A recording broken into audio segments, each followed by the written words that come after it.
નૈના બારૈયાએ આત્મહત્યાનો પ્રયાસ કર્યો છે। ભાવનગરના સસ્પેન્ડેડ પોલીસ કોન્સ્ટેબલ છે નૈના। બોટાદમાં આવેલા ગેસ્ટ હાઉસમાં ગટગટાવી ઝેરી દવા ગંભીર હાલતમાં નૈના બારૈયાને હોસ્પિટલ લઈ જવાયા છે। હરિઓમ હોસ્પિટલ ખાતે સારવાર હેઠળ નૈના બારૈયા। ભાવનગરના ડીવાયએસપી રીમાબા ઝાલા પર ગંભીર આરોપો છે। માનસિક ત્રાસ આપ્યા અને ખોટા કેસ કર્યાનો આરોપ છે। ડીવાયએસપી સામે ગુનો દાખલ કરવા નૈનાના ભાઈની માંગ છે। તો નૈના બારૈયાએ આત્મહત્યાનો પ્રયાસ કર્યો છે। હરિઓમ હોસ્પિટલ ખાતે તેમને સારવાર હેઠળ લઈ જવામાં આવ્યા છે। નૈનાના ભાઈની માંગ છે કે ડીવાયએસપી સામે ગુનો દાખલ કરવામાં આવે।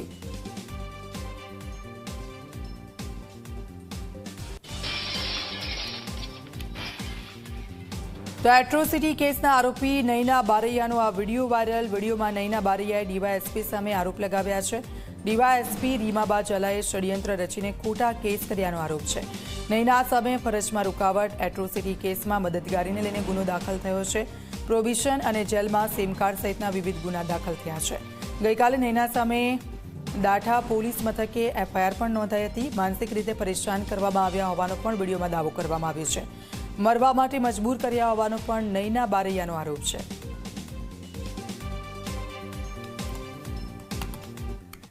પછી મારી જેલ એન્ટ્રી 24/11ના રોજ જેલ એન્ટ્રી થાય છે। 3 ગુના ઓલરેડી નોંધાઈ ગયા। એટ્રોસિટી મદદગારી,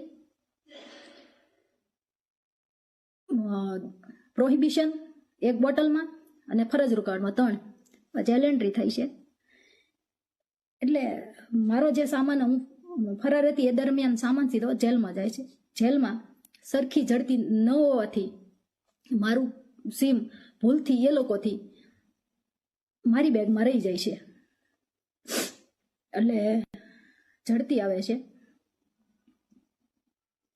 અને મારી પાસેથી 1 સિમ કાર્ડ મળી આવે છે।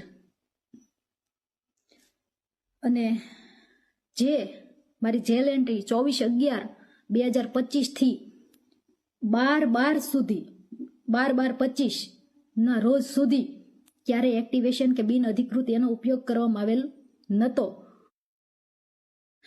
તદ્દન ખોટા ગુના દાખલ કરીને વેર વિખેર કરી નાખવામાં આવ્યું હોય છતાં આજ 5મો ગુનો મારી માથે દાખલ કરી દેવામાં આવે છે। રીમા ઝાલાને જ્યારે હું મળવા ગઈ ને, મને પહેલી વાર જ્યારે બનાવ બન્યો ને ત્યારે પહેલી વાર મળવા ગઈ ને ત્યારે જ કીધું હતું કે તારી જિંદગી કે તારી અને તારા પરિવારની જિંદગી કે બરબાદ કરી દેશે। તમે કે તમારી હાથ પેઢીમાં કે ક્યારે આવું નહીં જોયું હોય, તમારી જિંદગી કે બરબાદ કરી દેશે, તમને જીવન લાયક નહીં રહેવા દેવાનું। ખરેખર રીમા ઝાલાએ એ વસ્તુ કરી। એસીબીમાં ફૂલ ટ્રાય કરી લીધી, જીએસટીમાં ફૂલ ટ્રાય કરી લીધી, મારા તમામ ગ્રુપમાં કોઈ માણસને બાકી નથી મૂક્યો રીમા ઝાલાએ।